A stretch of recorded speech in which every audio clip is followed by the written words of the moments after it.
आज मैं आपको एक कहानी सुनाऊंगी, त्रिपुरासुर की कहानी। तो चलिए शुरू करते हैं। त्रिपुरासुर की कहानी की शुरुआत बहुत समय पहले, जब सृष्टि में देवता, ऋषि और मनुष्य अपने अपने धर्म का पालन कर रहे थे, तब एक अत्यंत शक्तिशाली असुर था, तारकासुर। उसने कठोर तपस्या करके ब्रह्मा जी से ऐसा वरदान प्राप्त किया था कि उसे केवल भगवान शिव के पुत्र ही मार सकते थे। उस समय भगवान शिव गहन तपस्या में लीन थे और उनका विवाह भी नहीं हुआ था। इसीलिए तारकासुर को विश्वास था कि उसे कोई कभी नहीं मार सकेगा। वरदान के अहंकार में उसने तीनों लोकों में आतंक मचा दिया। देवताओं के यज्ञ भंग होने लगे, ऋषियों की तपस्या बाधित होने लगी और पृथ्वी पर रहने वाले लोग भयभीत होकर जीवन बिताने लगे। अंततः सभी देवता भगवान शिव की शरण में पहुँचे। समय आने पर भगवान शिव और माता पार्वती का विवाह हुआ और उनके पुत्र भगवान कार्तिकेय ने युद्ध में तारकासुर का वध कर दिया। लेकिन कहानी यहीं समाप्त नहीं हुई। तारकासुर के 3 पुत्र थे, तारकाक्ष, कमलाक्ष और विदुन्माली। पिता की मृत्यु से वे अत्यंत क्रोधित हो गए।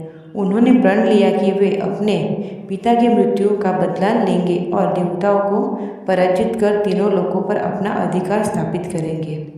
इस संकल्प के साथ तीनों भाई घने जंगलों में चले गए। उन्होंने हजारों वर्षों तक कठोर तपस्या की। तपस्या इतनी कठिन थी कि उनके शरीर सूख गए, लेकिन उनका ध्यान नहीं टूटा।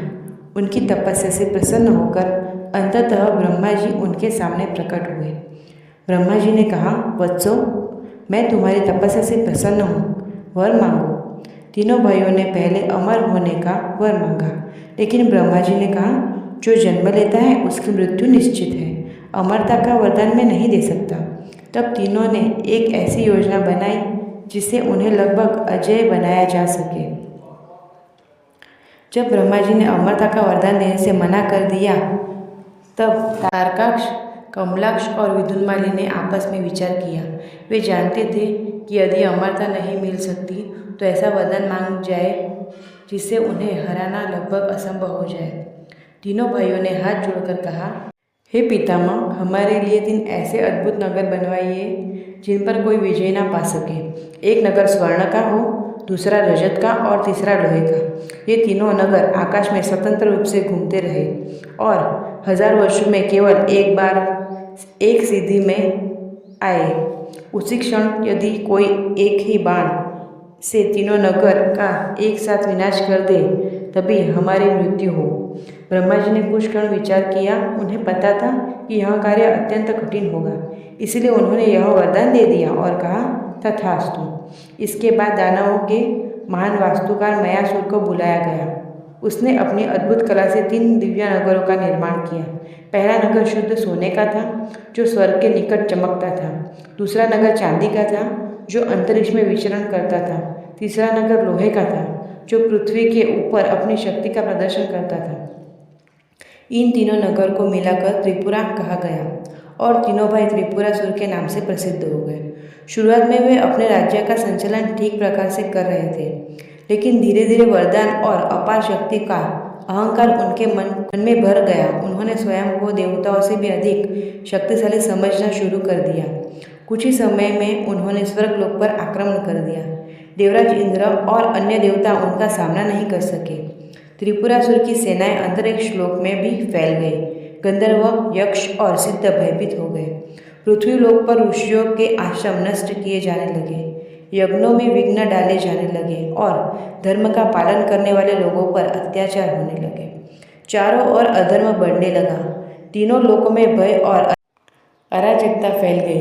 देवताओं की शक्ति भी त्रिपुरासुर के वरदान के सामने असफल होने लगी।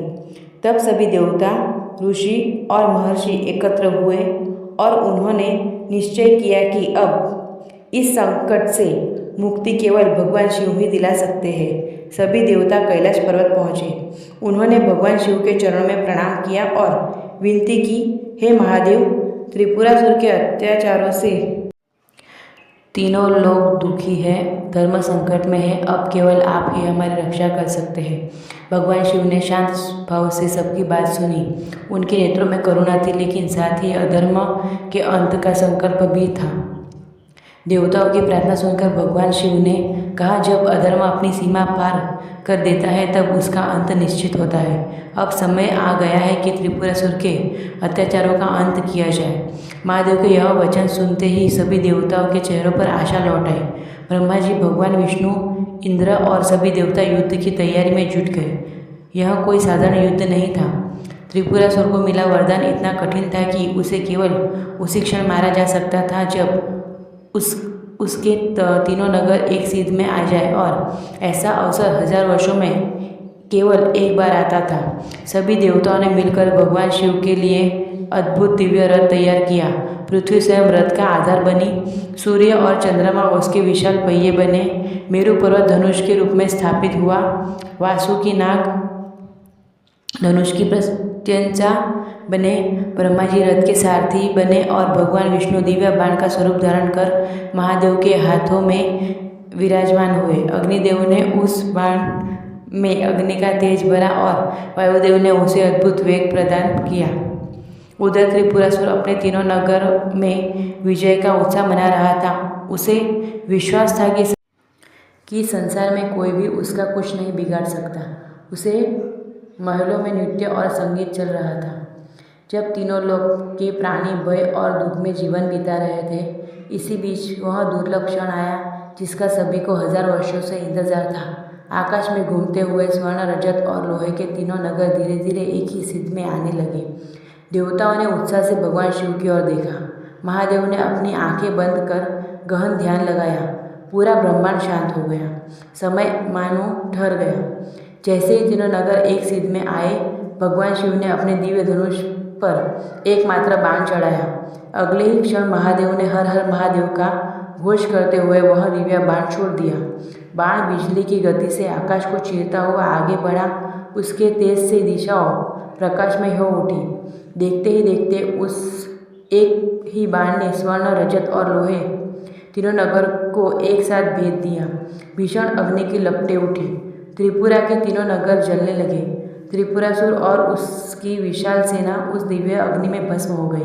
वर्षों से फैला अधर्म उसी क्षण समाप्त हो गया। स्वर्ग, अंतरिक्ष और पृथ्वी तीनों लोकों में विजय का शंखनाद गूंज उठा। देवताओं ने पुष्प वर्षा की और हर हर महादेव के जयघोष से पूरा आकाश भर गया।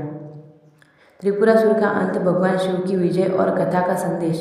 जैसे ही त्रिपुरासुर और उसके तीनों नगर अग्नि में भस्म हुए, पूरे ब्रह्मांड में शांति छा गई। वर्षों से भय में जी रहे देवता, ऋषि और मनुष्य आनंद से भर उठे। आकाश में दिव्य धुंदुभियां बजने लगी। देवताओं ने पुष्पों की वर्षा की और चारों ओर केवल एक ही स्वर गूंजने लगा, हर हर महादेव, हर हर महादेव। देवराज इंद्र ने भगवान शिव के चरणों में सिर झुकाकर कहा, हे देवों के देव, आज आपने केवल देवताओं की ही नहीं बल्कि तीनों लोकों की रक्षा की है। यदि आप न होते तो धर्म का अस्तित्व समाप्त हो जाता।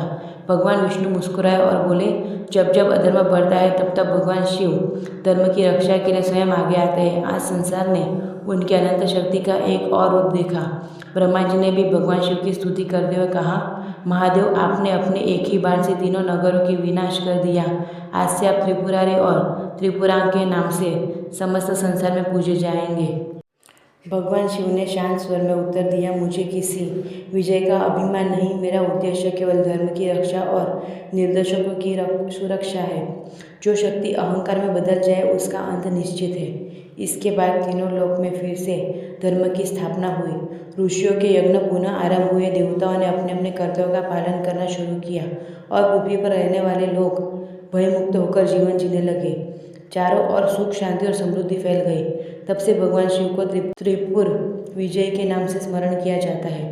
कार्तिक पूर्णिमा के दिन उनकी इस महान विजय की स्मृति में अनेक स्थानों पर दीप जलाए जाते हैं और भगवान शिव की विशेष पूजा की जाती है। इस कथा से मिलने वाली सीख, त्रिपुरासुर की कथा केवल एक युद्ध की कहानी नहीं बल्कि जीवन का गहरा संदेश भी देती है।